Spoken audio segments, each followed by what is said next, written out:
This video is really long overdue. You guys have been asking me to react to Yuval's Raphael story for the longest while. Since we started diving into her music, you guys have been requesting it, and I'm finally here. We're about to sit down and take a listen to this story. Now, I've been checking out a lot of her performances recently, her music video, and I can honestly say that each time I listen to her sing, I am really gravitated towards her.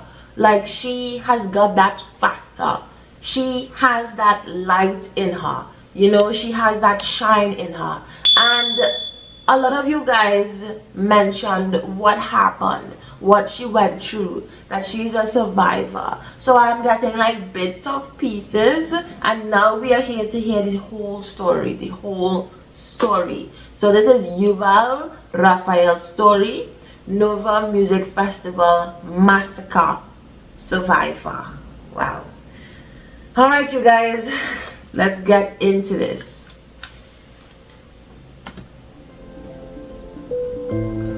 Hello, my name is Yuval Raphael. I'm a 23-year-old. I was at the Nova Music Festival with 4 other of my friends. We were 5 in total. In Hebrew, we say we were in orot, like we were in lights. We were very excited. I didn't know she was that young, 23 years old. Wow, amazing. And to have gone through something like this so young and come out of it so strong. One of my friends waited for that party for like 6 months. It's a very, very big production. We went to the Kanta, to our resting place, and that's when everything started. And I remember looking immediately at my phone, and I saw 40 updates, 40 notifications of red alerts. I was pretty calm about it because before October 7th, I was positioned in the army. I was the one that allows Palestinians in for work. There's a lot of Palestinian employees that have authorization to go inside Israel and work and then go back. So still, I was very, very calm. Like, I was a pretty calm person. So when I saw all of that, I was like, let's just stay. Like, we're on the Gaza Strip. Hold on a minute. As she is speaking about this, my brain is turning. The wheels in my brain is turning. And I think I remember this event some time ago. I think I remember seeing this on CNN, and they kidnapped a few people. I wonder if it's the same thing. This is something that happens here. But then after a few minutes, everyone started screaming like, you have to evacuate, this party is done. So we took all of our stuff, we took the tent and everything, and we just ran to the car. And that's when I saw all the missiles. There was a lot of people trying to get out, so there was a line of cars. We took a left and started driving. The idea was to go to Bar's house, which is 15 minutes away from where the party was in Kibbutz Oraner. When we connected to the 232 road, we started seeing cars going around, like going back to where the party is. And we couldn't understand what was going on. So we asked someone to stop the car. He opened the window and we asked him what is going on. And they were saying that there is probably a terrorist on the road shooting cars. Obviously, we were not taking any chances, and Adar, the one driving the car, she remembered we saw 2 bomb shelters on both sides of the roads. She decided she wanted to go inside the bomb shelter. So we turned around, we parked the car.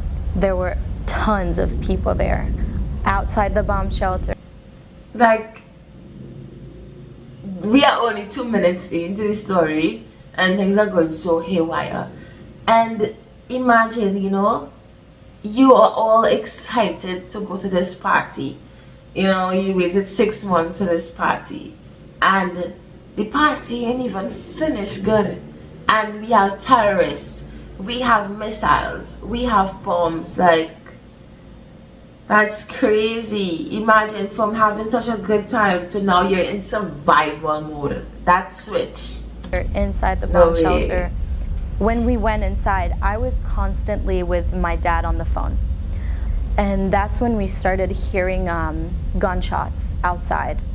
And a lot of the people inside the bomb shelter, they started screaming, "It's the military, it's the military, it's fine." So I'm telling my dad, the military is here, they're handling the situation, it's fine. And then a few minutes later, they started screaming, "We have a wounded person outside." And I just deliver everything to my dad back to the phone. Like, that's when the terrorists found us. They went inside the bomb shelter. First of all, they shot everyone that was in the pathway, and then they came inside and they started shooting everyone inside. I dropped my phone, and then what I remember is the pace of the gunshots. It was not like, it was boom, boom, boom, boom, boom, boom, boom. And then the shooting stopped, and because we were on the road, we could hear them going out, slamming the car door, and driving away. And so I looked to my friends, they were alive. And then I looked to my left to the girl that was holding my hand. She was lifeless and she was dead. Like, her head was like this on my shoulder. I remembered my leg really hurting, and then I looked to my leg and I had this dead body all over my leg. Oh, wow. Like, I don't like I think this is why I was hesitating to react to this one, because I do not like terrorism and mass shootings. Like, I don't like when like innocent lives are being taken away. Like, you know, people just go out to have a good time, and then there you are with your own crazy agenda, and you just ending everyone's life. Like, I do not like to hear these types of stories, and I will never want to be in a position like that. You know, I don't know how she built back her mental from this, but wow. We were around 50 people. After the first shooting, I called my dad to tell him I'm alive, and I was like, "Dad, there is dead people, you have to call the police, you have to tell them to get to us." Like, he's processing the whole thing during the Imagine conversation. talking to your father during this. תשלח משטרה לפה. אבא, יש מלא מתים, תשלח משטרה לפה. אני שולח. מתים? אבא, בבקשה, תשלח משטרה לפה. אני שולח עכשיו. ממי, תהיי רגועה, תהיי רגועה. תשארי איתי על הקו, אל תנתקי ממני את הקו, טוב? תהיי בשקט. And then there is like a switch that happens to him. He goes like, "Play dead. Play dead, just play dead, just hang up the phone with me, just play dead." יובלי, רגע, ויש שם מחבלים עדיין? מסתובבים, אבא, תשלחו ניידות. תהיי מתה. יובלי, תהיי מתה. תהיי מתה. תנתקי את הטלפון ממני, תהיי מתה. ביי. Oh my god. Wow. Like, I feel like I'm there with her. Like, I'm playing this out in my head and just imagining what I would have done. I don't know. I would have played dead too, you guys. I would have played dead too. And I'm so glad that, you know, her dad gave her that idea. Like, he didn't panic. He was very strategic with it, you know, and he probably saved her life. He did save her life there. And imagine, as a father, like, you'd want to stay on the line. You'd want to hear if she's okay, if they stopped, if they left. And he told her, get off the phone and play dead, you know. It was more strategic than feelings and emotions, you know. It was tough on Yuval, I'm sure, but it had to be excruciating for her father as well. I hung up the phone. I told everyone that was in the bomb shelter that every single time that we hear them coming, we have to play dead. Even the ones who got gunshots, they came back inside, they shot again. Every time that they went out, I took my phone and I started calling the police constantly. And they were like, send me your location. And it was very bad signal inside the bomb shelters. After constantly calling the police for 4 hours and them constantly coming inside the bomb shelters, shooting more and more people, I had kind of like a breaking point. My leg felt like it was gonna explode. It was so hot inside. I remember the last conversation with one of the people that answered the phone from the police. And he told me again, there is a unit coming to you. That's where I snapped, telling him, but that's not true. No one is coming, no one is coming. It's been 4 freaking hours. Why is no one coming here? You're leaving us. Next time, maybe I won't be able to call you. Like, they keep killing people and we can't go out. And he's like, don't go out. Don't go out of the bomb shelter. When is someone coming? And I was just tired. I was so tired. I didn't want to call them anymore. I didn't want to talk to anyone. And I started asking myself, like, when is this going to end? Is this going to end? Like she felt like giving up. And my leg was like the hardest part of everything. Like I could feel my bones in this part starting to crack. And I remember at that point, I was done. אבוש, אני עוד חיה, יש לי גופה ומלא רגליים שנשענות לי על הרגל כבר על 4 שעות. אני חושבת שיצטרכו לקרות לי אותם לחזור. Wow, this is a lot. This is a lot. Wow, like you give up. You just wanna give up. You know, you try and try and try. Like, why wasn't the police coming? Why was nobody coming to help? Were they afraid? Like, because of the size of the massacre, were the police afraid to get there? And now she's got all these bodies on her leg, that weight on her leg. She's in pain. They're not coming. She doesn't know what to do. She feels like giving up. You know, we all have been to that point where we want to give up. And I am so glad that she didn't give up. I don't know what's gonna happen next in the story, but I know she's alive today. So I'm like so glad that she didn't give up. You know, she can come out and tell her story and inspire everyone. The next time they come, I don't bend down. Like I stay up, and obviously they're gonna shoot me and put a bullet in me, and that's it. And that, in a very weird way, calmed me you down. don't fight. Like I knew when it's going to end. Like I didn't know when the next time they're going to come, but I knew that the next time it's done. Oh my goodness. So she basically had enough and she just clocked out at that point. I don't know. Like, I think she did what any person may have done. You know, we all have highs and we all have lows, you know? So I guess. Like I don't feel this pain anymore. I'm not in this situation anymore. I'm done. So because that calmed me down, I did find the strength the next time they came to fight more and to hide again. Like I didn't want my life to end there. So after a few hours, at one point they started throwing grenades inside. The feeling that I remember is that when there was shootings, my heart was racing.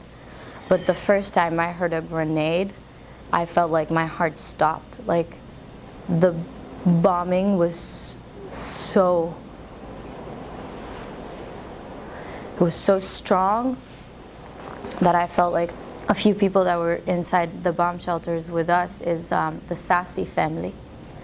Avi Sassi, he jumped on the first grenade. I remember also at one point, every time after they started shooting throwing grenades, every time I opened my eyes, I could see like there's less and less people. And I didn't understand what that was. I didn't think about it at that time. But now, like, it was because people exploded. And then, because a lot of us had our phones, I remember someone saying something about the internet is saying that the military is now handling the situation. That's when they started coming.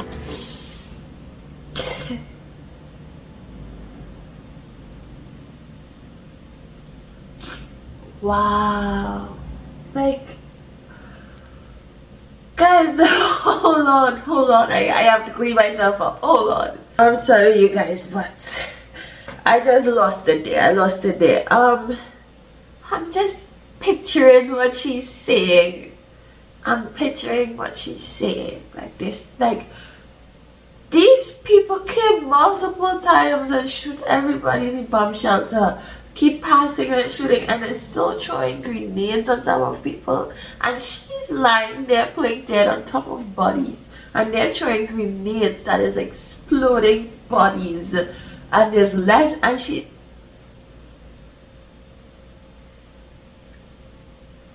less frequently.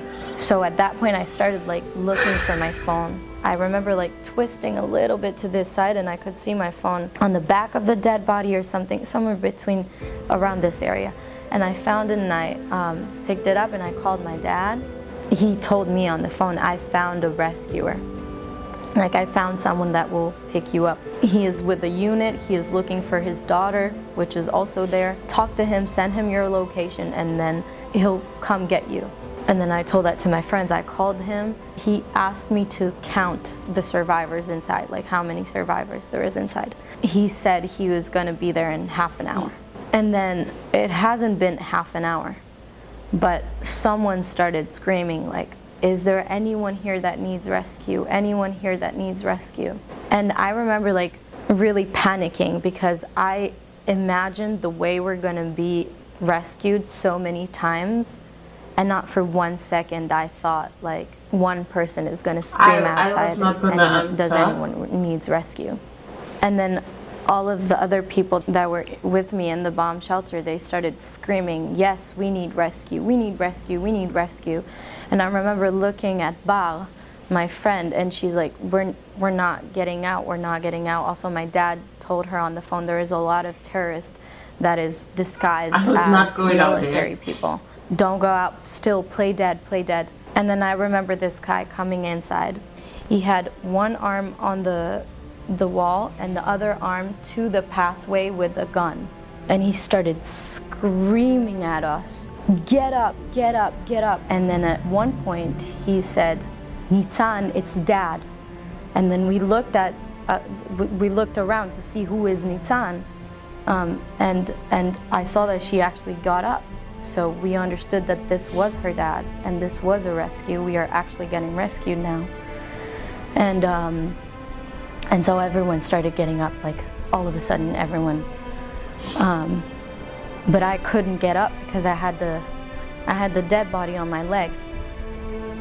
So when Adar, my friend, got up, I looked at her and I was like, you have to take her out. And she looked at me like I wasn't even talking. She was just staring at me like this. The rescuer screamed at her, why are you just standing there? Come on. And then she went to him. And then I saw Ben that got up and I said, Ben, you have to take her out. And I did the same thing. And then he realized, and then he took her hand, he pulled her a little bit and he managed to move her. And that's when I went to go her own out friend of the left her? And I had to step on top of the dead bodies. I looked up and I saw daylight. And I saw a truck and I saw another truck next to that truck.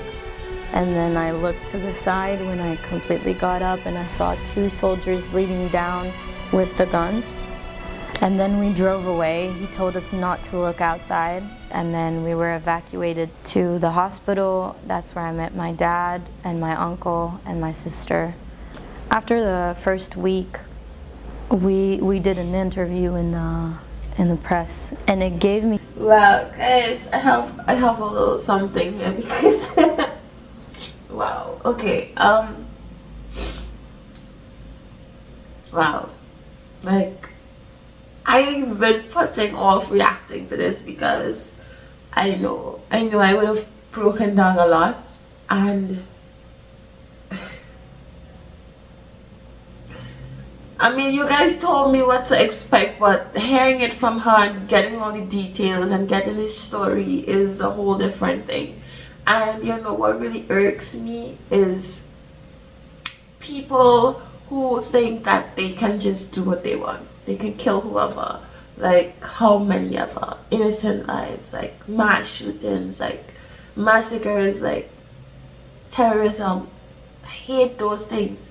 And it's so sad that she had to go through something like that. And you know, if she was not a strong person, that could have a really bad effect on her for the rest of her life. And I want to believe that I remember this event. Help me if I'm not wrong. I want to believe that they also kidnap people as well. You know, I remember seeing something like this on CNN. And I didn't connect the two and two together. That, you know, Yuval was a survivor in this event. And, you know, to hear the story from her, I felt like I was there, like I was seeing everything that she was seeing. And I wouldn't wish that on my worst enemy. That is horrible. Many people who lost their lives in this continue to rest in peace. And Yuval has touched a lot of us with her story.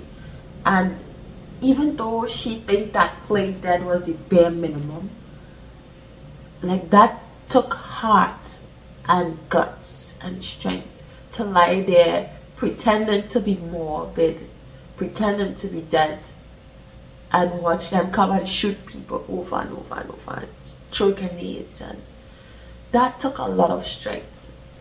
And I don't know what it did to her after effects of what it did to her, but now she's singing, now she's pouring that into the music, and that is a light within her.